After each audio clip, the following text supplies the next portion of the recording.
Fala galera do nosso canal do Vascão, bora para mais um vídeo, mais um cortezinho aqui top do canal. Hoje Alexandre Matos deu entrevista, né? Falou dos projetos, dos planos para o Vasco da Gama e o projeto é manter o Vasco lá no topo, para continuar, para ficar lá, não é para bater e voltar igual a maioria dos times fazem, né? O projeto é para colocar o Vasco lá e não sair mais. Galera, já deixa aquele like se ainda não é inscrito aqui no nosso canal, dá essa moralzinha aí pra gente.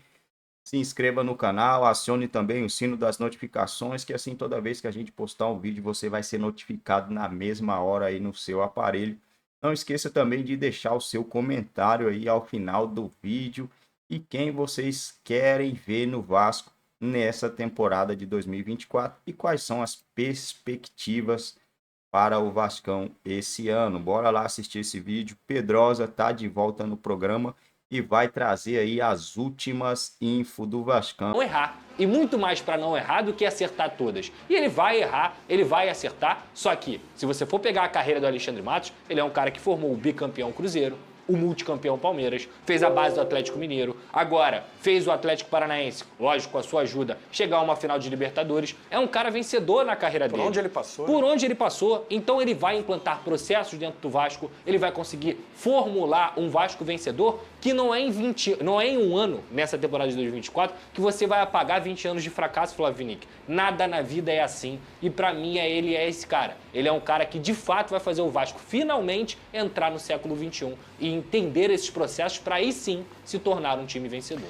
E quase junto aí, né, a chegada, a apresentação dele, a notícia da saída do Gabriel Peck e do Orediano também. Sim. Os dois estão saindo. Não, o primeiro, o Gabriel Peck, ele não confirmou. Eu vi que alguns colegas, eles até falaram que ele ia sair, porque ele recebeu uma proposta da MLS, né? Não é certo? Não é certo. Pelo menos nas palavras do Alexandre Matos e até na minha própria apuração. Hoje, o Gabriel Peck deixa essa decisão nas mãos do Vasco, ele entende que é uma boa proposta, ele entende que ele fez uma grande temporada e realmente fez uma grande temporada, só que em nenhum momento ele, eu quero sair, forçou saída, solicitou saída, nada disso. O Gabriel Peck é um cara muito honesto, tem um caráter ímpar também, um cara de família e que gosta muito do Vasco, que ama o Vasco, está muito feliz no Vasco. Entende que recebeu uma boa proposta, mas está nas mãos do clube. E, segundo o Alexandre Matos, isso com as aspas dele, ele conta com o Gabriel Peck, só que estão conversando, obviamente, para entender se essa proposta realmente é boa para o clube, é boa para o Peck, é boa para o Vasco. E a questão do Orediano, até uma informação que a gente trouxe junto, eu e o Vene Casagrande, ele não vai viajar para o Uruguai. Ele é um jogador que o Emiliano Dias sentou para conversar com ele, Emiliano Dias, filho do Ramon Dias, falou que conta com ele, que esperava dar mais oportunidades para ele, só que o próprio Orediano declinou. O Orediano não quer continuar no futebol brasileiro e, obviamente, não quer continuar no Vasco da Gama. Então, o Matos não quis confirmar isso na coletiva porque faz parte do jogo, né? Meio vaselina, se ele falar ali, tá decretado. Então, pode tentar mudar a ideia do jogador, mudar a opinião dele. Mas hoje ele não viaja para o Uruguai e a situação é muito difícil de permanência. A informação que a gente tem é que o Vasco vai negociar esse atleta. Inclusive, sido um problema de só adaptação. complementando essa informação, tem um clube brasileiro que tenta convencê-lo a ficar no futebol brasileiro, que é o Cruzeiro. Perfeito. Os dirigentes do Cruzeiro entram em contato com o jogador todo momento tentando convencê-lo a ficar no futebol brasileiro. Aí é uma escolha dele. Se ele quiser ficar no futebol brasileiro, tem um Cruzeiro, que pode ser uma boa oportunidade para ele. Mas eu acho que o problema do Orediano é assim, eu não sou amigo pessoal dele, mas acompanhando de perto, ele não se adaptou ao país. Ele não está adaptado. Pelo que eu vejo, ele quer voltar ao país dele, que no caso é a Argentina. Aí tem que ver o que é melhor para ele precisa analisar. Óbvio, ele tem contrato com o Vasco precisa também liberar essa situação, não é simplesmente assim, você quer voltar? Então volta.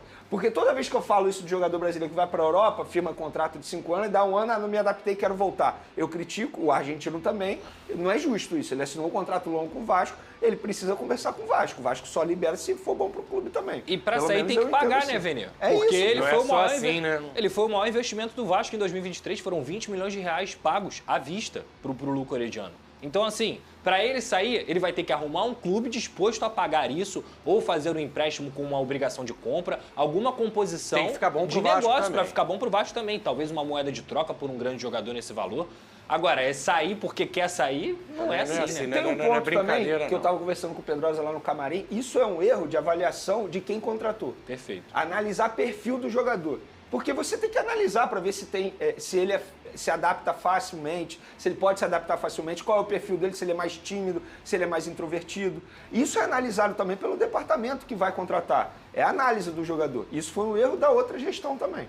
Eu quero que o Pedrosa, quem chega, né? O David está chegando, novo reforço do Vasco. O Pedrosa tem que passar para a gente se está certo, se chega, se é uma boa, se não é.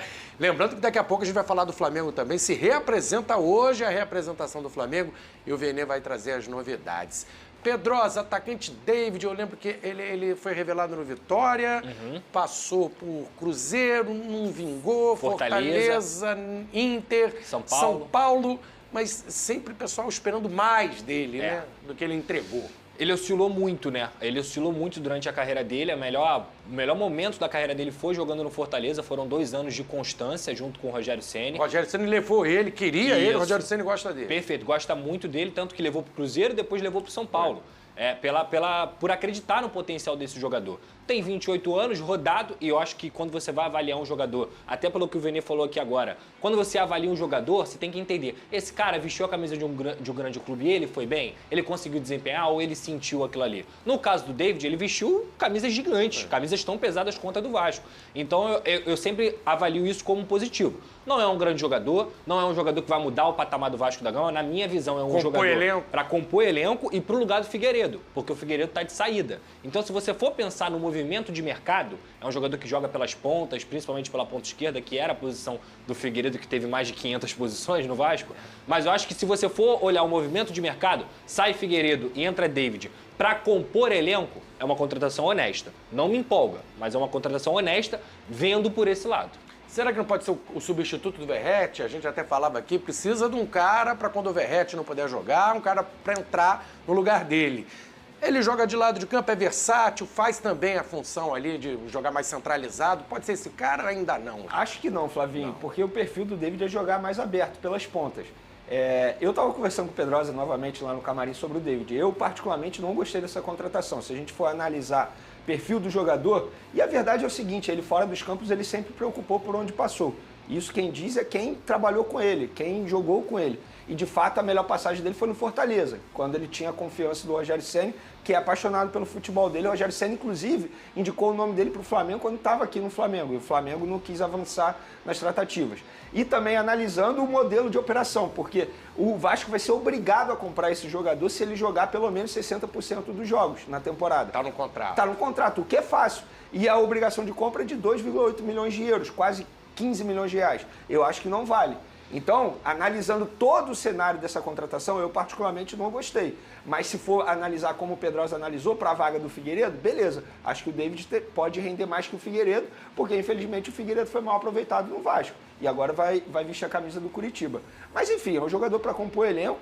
Tomara que dê certo com a camisa do Vasco, mas analisando toda a situação, a operação, eu particularmente não gostei muito da contratação. Tem um ponto nessa questão dos 60%, Vene, que, na minha visão, parece fácil atingir 60%, mas não é. Para o cara jogar 60% dos jogos do seu time na temporada, digamos assim, vamos dizer que o Vasco fez 100 jogos, ele tem que jogar 60. O Vasco fez 80 jogos, 60 jogos. No caso da temporada passada, se eu não me engano, o Vasco fez 54 jogos. Ele teria que jogar uma média aí de 30 partidas, mais ou menos aí, para ele poder ser contratado. Sabe quantos jogadores do Vasco jogaram mais de 30 partidas na temporada passada? 7.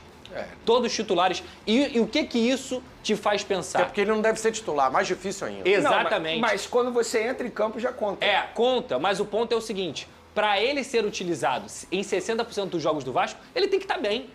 Porque ele vai jogar com um treinador que prioriza a meritocracia, que é o Ramon Dias. Então ele só vai jogar 60% dos jogos se ele estiver indo bem. É um bom termômetro, realmente um bom ponto levantado aí pelo Pedrosa. Se o cara jogar 60 é porque tá agradando o Ramon. Porque ele tá agradando. Me corrija se eu estiver errado. No ano passado, o Vasco contratou 2 jogadores com essa obrigação. Ivan, goleiro, e o Bambu. Os dois saíram. Os dois saíram, não nem atingiram. de perto, nem atingiram. Não, o Ivan longe disso. Longe disso. O Bambu também de longe. E o Bambu ainda foi bastante utilizado pelo Ramon. Né? Foi bastante utilizado. Do Ramon. Foi início e no final também, até chegou a ser utilizado. Só que, obviamente, o Vasco nem tentou ficar com ele porque foi muito mal, né? Vamos falar do Flamengo que se reapresenta. Frustrado ou queria um pouco mais do movimento de mercado do Cruz Maltino, Rafa? É isso sim, Mário. Bom dia para você, bom dia para o Prates, para o Marra, para o Fã de Esporte conectado com a gente aqui no Sport Center. Nesse momento aqui na sala de entrevistas do CT Moacir Barbosa, na Barra da Tijuca. A assessoria de imprensa do Vasco passa algumas orientações prévias da entrevista que inicialmente estava marcada para 11h30 da manhã. É a apresentação oficial do Alexandre Matos como diretor executivo de futebol do Vasco. Ele chegou no último dia 11 de dezembro, já começou a trabalhar diretamente com a 777, com os profissionais do próprio clube, mas ainda não tinha feito a sua apresentação oficial para a torcida através da imprensa, somente falando aos canais oficiais do Vasco. Daqui a pouco vai começar essa entrevista e certamente muitas perguntas sobre a formatação do elenco. O Vasco teve 9 saídas em relação ao elenco de 2023 e até agora confirmados apenas 2 reforços, o zagueiro João Vitor, que está vindo do Benfica, e o atacante David, emprestado pelo Internacional. Ainda tem mais uma negociação em andamento, Robert Rojas, zagueiro do River Plate, que deve vir por empréstimo com duração de uma temporada, mas o Vasco ainda não confirmou esta contratação. Enfim, daqui a pouco as perguntas serão feitas para o Alexandre Matos e a gente vai poder trazer um cenário mais claro, mais cristalino para o torcedor vascaíno, que está nessa expectativa de um elenco mais forte, mais qualificado para uma temporada com menos sofrimento. Mari. Rafa, e aí então quando o Alexandre Matos falar, depois a gente mostra aqui também para o Fã do Esporte toda a repercussão. Obrigada, viu, pelas informações.